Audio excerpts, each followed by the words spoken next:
Hai guys, gue Farah dan gue bakal bahas drakor yang baru aja rilis nih.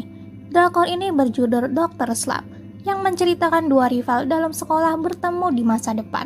Namun mereka berdua sama-sama dalam keadaan depresi. Apa yang akan terjadi selanjutnya? Daripada penasaran, ayo kita langsung masuk aja ke videonya. Episode 1 ini diawali dengan seorang dokter wanita bernama Haneul. Perutnya sakit sekali dan berjalan untuk menyeberang. Hingga sakit perutnya itu tidak terelakkan dan tronton melaju ke arahnya. Dan di tempat lain ada satu dokter kecantikan yang gagal menjalani operasi plastiknya. Mundur dulu yuk ke tahun 2009 di Busan.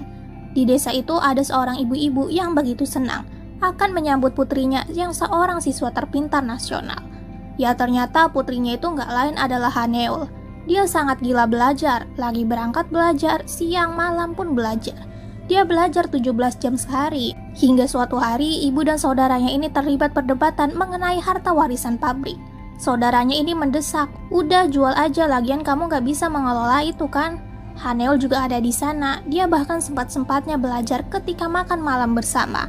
Hingga perdebatan itu beralih ke cekcok dan ribut. Tiba-tiba saja Haneul bangun dan mengatakan kepada ibunya, jual aja pabriknya bu, lagian kita bakal pindah ke Seoul. Dan aku bakal masuk ke universitas ternama. Mereka benar-benar pindah. Haneul juga pindah SMA. Di SMA itu kabarnya ini sudah terdengar kalau Haneul ini sangat pintar. Itu sedikit menggoyahkan siswa teladan bernama Jongwo. Seperti biasa, Haneul masuk dan dia hanya menghabiskan waktu di kelasnya untuk belajar. Mengabaikan orang-orang yang datang bertanya kepadanya dan mengusirnya. Begitu juga dengan Jongwo.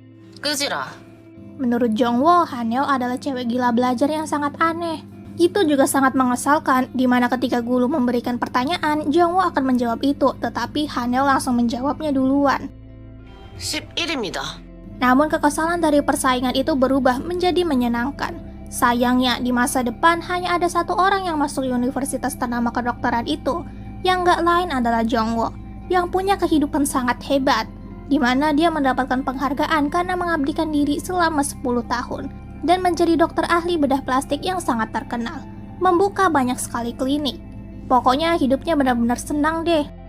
저는 그냥 Berbanding terbalik dengan Haneul yang tiap hari dibentak oleh profesor, disalahin bahkan kerja rodi, 왜 자네랑 한 건 리젝트?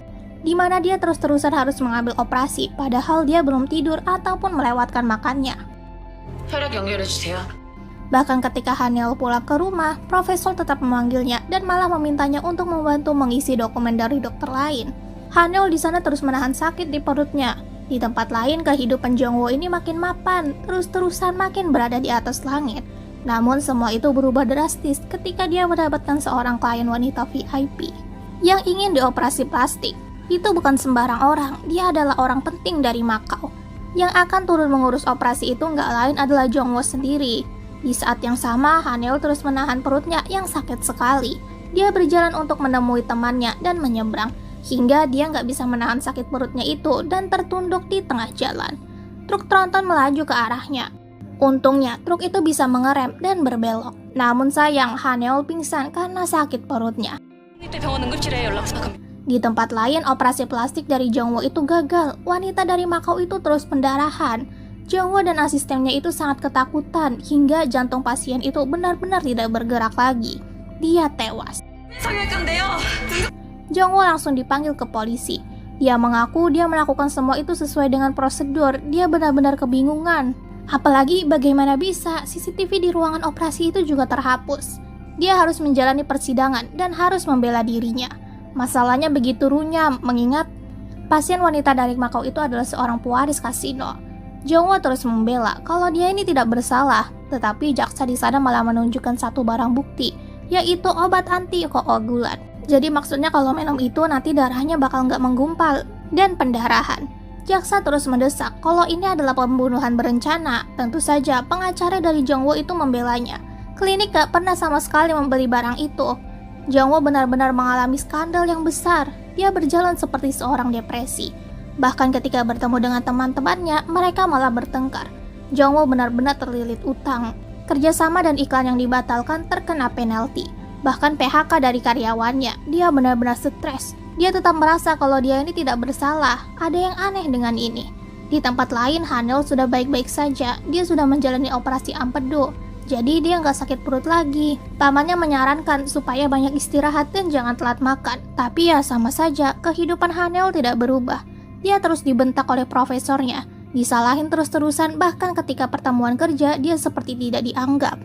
Dan entah kenapa kejadian truk tronton itu seperti memberikan trauma kepada dirinya ketika menyeberang. Akhirnya Hanel memberanikan dirinya pergi ke psikolog dan bercerita tentang masalahnya. Dia sangat kelelahan dan kini dia ini masih bingung. Entah kenapa ketika kejadian tronton itu dia tidak menghindar karena dia ini berpikir aku lebih baik mati. 제가 어떤 생각을 했냐? Profesor akhirnya menyuruhnya untuk mengerjakan beberapa tes. Dari mulai apakah kamu merasa sedih, merasa lelah, dan lain-lain. Hanel terus menceklis kolom selalu, dan dokter psikolog itu memberikan kesimpulan kalau Hanel itu depresi dan memberikan obat. Hanel jelas menolak, yang benar aja gua nggak mungkin depresi. Dokter menyuruhnya untuk istirahat sebentar dan jangan terlalu banyak pikiran. Tetapi Hanel berpikir aku nggak punya waktu buat istirahat. Dia kembali ke rumahnya, si ibu ini lagi-lagi berdebat dengan adiknya yang masih pengangguran. Hanel yang pikirannya lagi pusing malah memilih buat pergi ke lantai atas. Dan terlihat ada orang yang baru akan tinggal di sana. Saat itu juga Hanel bertemu dengan seorang pria yang ternyata pria itu nggak lain adalah Jongwoo. Mereka berdua terkejut. Tentu saja mereka berdua adalah rival dalam sekolah dan lainnya. Tetapi ternyata Jongwoo di sana mengatakan hal lain, yaitu selain rival, Hanel adalah cinta pertamanya. Wow banget bukan? Tapi jelas sih mereka berdua kini terkena masalah dan sama-sama terhimpit. Penasaran bukan sama kelanjutannya? Pastikan subscribe ya, aku bakal upload kelanjutannya nih. Makasih yang udah nonton sampai akhir, sampai jumpa di video yang lainnya. Bye bye.